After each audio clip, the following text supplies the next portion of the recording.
गरीब बहू के हीरो के आंसू। पूनम अपने कमरे में बैठकर जोर जोर रो रही होती है।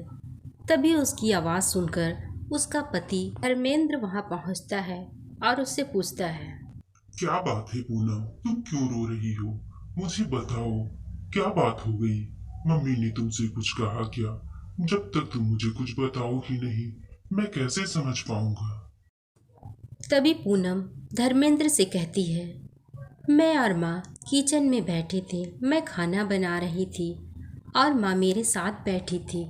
अरे बेटा, कोई कुछ ला कर दो, मुझे खाने को बहुत भूख लगी है। मैं सच कह रही हूँ बेटा, 2 दिन से भूखी हूँ, खाने को कुछ भी नहीं मिला। मुझे थोड़ा खाना दे दो, कुछ खाने को दे दो, नहीं तो मेरे प्राण निकल जाएंगे। बहुत उम्मीद लगा कर आई हूँ तुम्हारे दरवाजे पर। मम्मी जी, लगता है किसी को भूख लगी है और वह हमारे दरवाजे पर खड़ा होकर मांग रही है। मैं उससे कुछ देख कर आती हूँ। बेचारी लगता है बहुत भूखी है। अरे ओ पूनम, चुपचाप से बैठी रहा। बड़ा खाना देने वाली आई है। खाना क्या तेरे मैके वाले भेजते हैं जो तू खाना देकर आएगी? भूखी है तो रहने दे भूखी। हमारे पास कौन सा दौलत भरा पड़ा है जो हम बांटते फिरे? इस बुढ़िया को तो मैं अभी बता कर आती हूँ। बड़ा चली आती है सवेरे सवेरे मांगने के लिए। अरे मम्मी जी, मैं अपने हिस्से का खाना उसे दे दूंगी। उसे कुछ मत कहिए, बेचारी भूखी होगी। तू चुप से बैठी रहा। बड़ी आई अपना खाना देने वाली। इतना ही शौक है तो जाकर अपने मायके से ले आ और दे जिसको देना है। मैं अभी इस बुढ़िया को बताती हूँ। अरे बेटी, मैं बहुत भूखी हूँ, कुछ खाने को दे दो। बहुत उम्मीद से तुम्हारे पास आई हूँ। 2 दिनों से कुछ नहीं खाया है। मुझसे तो खड़ा भी नहीं हुआ जा रहा है। कुछ भी खाने को दे दो, शरीर में थोड़ी जान आ जाएगी। अब तो मुझसे चला भी नहीं जा रहा है। दे दो बेटी, मुझे कुछ खाने को दे दो, बहुत भूख लगी है। अरे ओ भिखमंगी बुढ़िया, सुबह सुबह मुंह उठाकर चली आती है। शर्म नहीं आता है क्या तुझे? कोई कारून का खजाना है हमारे पास जो तुझे उठाकर दे दे? और कोई घर नहीं दिखता, हमारे घर पे ही आ जाती है। भूख से मर रही है तो मर, हम तुम्हारी कोई मदद नहीं कर सकते। अब जा यहाँ से। और सुन ले मेरी बात, मेरे घर में दोबारा रोने के लिए मत चली आना। जा कोई और घर ढूंढ। पूनम की सास बेचारी बुढ़िया को भला बुरा कहकर अपने घर के अंदर चली आती है। अरे बेटी, बहुत भूख लगी थी।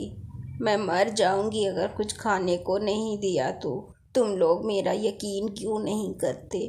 कुछ बचा कुचा भी है तो दे दो बेटी। मुझे बहुत भूख लगी है, मुझ पे रहम करो, मुझ पे तरस खाओ बेटी, कुछ दे दो। बेचारी बूढ़ी अम्मा कितना रो रही थी, लेकिन माँ ने कुछ नहीं दिया और ना ही मुझे देने को कहा। मैंने तो उनसे ये भी कहा था कि मेरे हिस्से का खाना उन्हें दे देती हूँ, लेकिन वो भी मना कर दिया।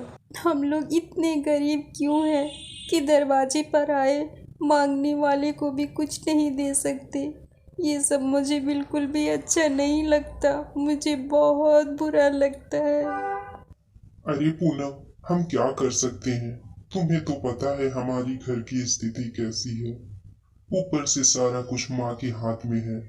हम अपनी मर्जी का कुछ भी नहीं कर सकते। मैं जानता हूँ पूनम, तुम सभी गरीबों की मदद करना चाहती हो, लेकिन हम क्या करें? हमारे पास इतना दौलत नहीं है कि हम किसी की मदद कर सके। लेकिन तुम माँ से कुछ मत कहना, वरना हमारे घर में झगड़ा पड़ जाएगा। बेचारी पूनम गरीबों की मदद तो करना चाहती थी, लेकिन उसके पास इतना था नहीं कि वो किसी के लिए कुछ कर सके। बेचारी रोती बिलखती रह जाती है क्योंकि वह अपने सास से बहुत डरती। माँ, एक मैं दिन शहर जा धर्मेंद्र रहा हूँ अपनी माँ से कमाने के आकर लिए, कहता है। क्योंकि यहाँ खेत में कितनी भी मेहनत कर लूं, इतना नहीं कमा पाता कि अच्छे से गुजर बसर हो सके। अब तो शहर ही जाना होगा, कुछ करना है तो। माँ, आप पूनम का और अपना ध्यान रखिएगा। मैं बीच बीच में छुट्टियों पर आता रहूंगा। इतना कहकर धर्मेंद्र वहाँ से चला जाता है। बेचारी पूनम और भी अकेली हो जाती है। एक दिन पूनम पानी लाने के लिए जा रही होती है। तभी वही गरीब बुढ़िया घर के पीछे खड़ी होती है और पूनम से कहती है, बेटी, मैं तुम्हारी सास के डर से यहाँ घर के पीछे कब से छिपी हूँ। मुझे कुछ खाने को दे दे बेटी, मेरा यकीन कर, मुझे बहुत भूख लगी है और कोई मुझे कुछ नहीं दे रहा है, कुछ दे दे बेटी। अरे बूढ़ी अम्मा, मैं तो आपकी मदद करना चाहती हूँ, लेकिन मेरे बस का कुछ भी नहीं है। मैं तो चाह कर भी आपकी मदद नहीं कर सकती। मेरे हाथ में कुछ नहीं है। मेरी सास मुझे आपकी मदद नहीं करने देगी। मैं तो अपना खाना तक आपको देने को तैयार थी, लेकिन मेरी सास ने मुझे ही 10 बातें सुना दी। मुझे माफ़ कीजिए, मुझे जाने दीजिए यहाँ से। इतना कहकर पूनम बेचारी रोती हुई चली जाती है। अरे बेटी, कुछ तो दे देती, बहुत भूख लगी है मुझे, मेरा यकीन करो। बुढ़िया की मदद ना कर पाने पर पूनम बहुत रोती है। उसे बहुत बुरा लग रहा था।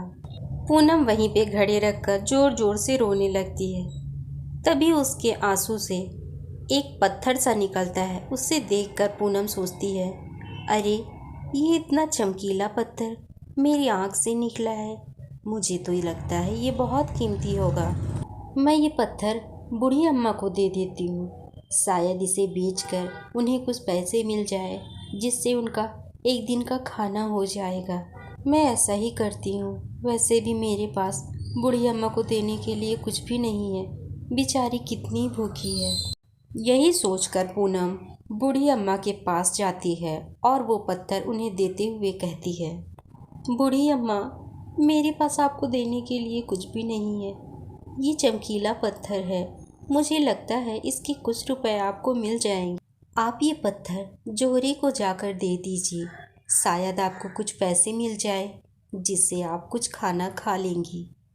इतना कहकर पूनम अपने घर के अंदर चली जाती है और बुढ़िया सोचने लगती है, अरे वाह, ये पत्थर तो वाकई में बहुत चमक रहा है। मुझे इससे कुछ पैसे तो मिल ही जाएंगे। चलती हूँ जोहरी के पास, अगर कुछ पैसे दे देता है तो कुछ खाने को मिल जाएगा। भला हो इस लड़की का। वह जोहरी के पास पत्थर को देती है।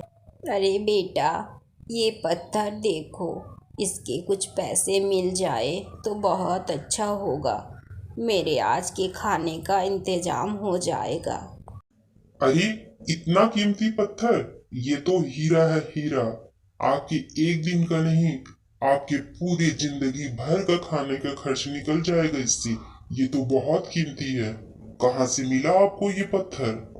एक भीख मांगने वाली के पास इतना कीमती हीरा कैसे हो सकता है? मुझे तो अपनी आंखों पर यकीन नहीं हो रहा है। कहाँ से लाया ये आपने? क्या बेटा, तुम सच कह रहे हो? ये हीरा है? मेरी जिंदगी भर का खाना हो जाएगा। ये तो बहुत खुशी की बात है बेटा। मुझे दर बदर अब भीख नहीं मांगना पड़ेगा। वो तो भला हो उस बच्ची का, धर्मेंद्र की बीवी है ना, उसी ने मुझे ये हीरा दिया है। बहुत अच्छी है बेचारी, ऊपर वाला भला करे उसका। बुढ़िया की बात को सुन वह जोहरी तुरंत ही धर्मेंद्र की माँ से मिलने के लिए चला आता है। आखिर धर्मेंद्र की बीवी के पास इतना कीमती हीरा आया कहाँ से? अभी पूछता हूँ। आयो धर्मेंद्र की माँ, कहाँ गई? थोड़ा बाहर आइए, मुझे आपसे कुछ बात करनी है। पूनम की सास जैसे ही आवाज़ सुनती है वह फौरन ही घर से बाहर निकलती है। तभी जोहरी उसे सारी बातें बताता है। हाँ तो शांति, तुम्हारी बहू के पास तो ढेर सारे हीरे हैं। गरीबों को हीरे बांटती है। कितने सारे हीरे जमा करके रखे हैं तुम लोगों ने, मुझे भी बताओ।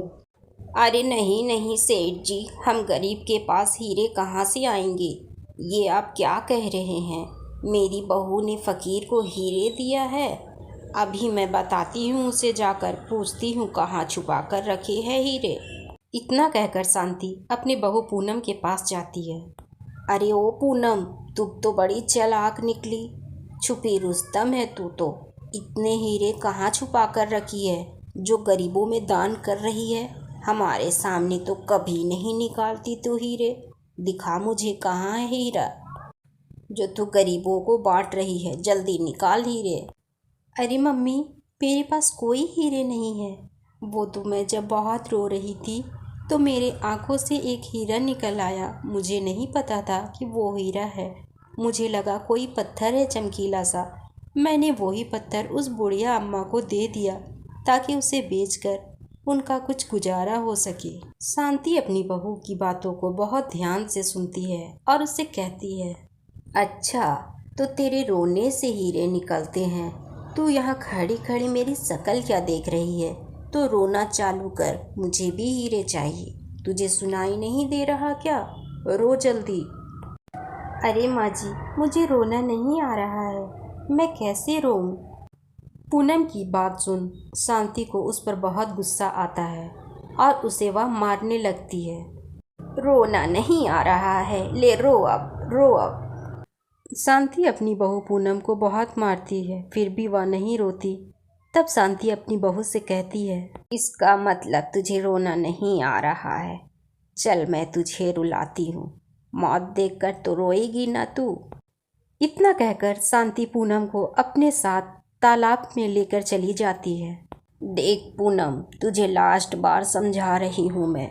जल्दी से रो और मुझे हीरे दे दे, वरना मैं तुझे इस तालाब में ढकेल दूंगी। अरे मम्मी जी, मैं सच कह रही हूँ। मुझे बिल्कुल भी रोना नहीं आ रहा है। मैं क्या करूँ? मैं कैसे अपने आंसू निकालूँ? वो तो मैं गरीबों को देखती हूँ, मुझे उन पर दया आ जाता है, तब मैं रोती हूँ। पूनम की बात सुन शांति को बहुत गुस्सा आ जाता है। वो उसे मारने लगती है और पिछलकर तालाब में खुद ही गिर जाती है। मेरी मम्मी तालाब में गिर गई, बचा लो, कोई बचा लो मेरी मम्मी को। पूनम की आवाज़ सुन दो व्यक्ति उसकी सास को बचा लेते। आज शांति बहुत शर्मिंदा थी। वह अपनी बहू पूनम से कहती है, वाह बेटा पूनम, तुम कितनी अच्छी हो। मैंने तुम्हें धक्का दिया था मारने के लिए, लेकिन मैं गिर गई, फिर भी तुमने मुझे बचाया। तुम बहुत अच्छी हो बेटा। अब मुझे हीरो की कोई ज़रूरत नहीं है, बस तुम हंसती रहना बेटा। शांति अपनी बहू पूनम से माफ़ी मांगती है और उसे प्यार से अपने गले से लगा लेती है। आज शांति को मालूम हो गया था कि उसकी बहू कितनी नेक दिल है।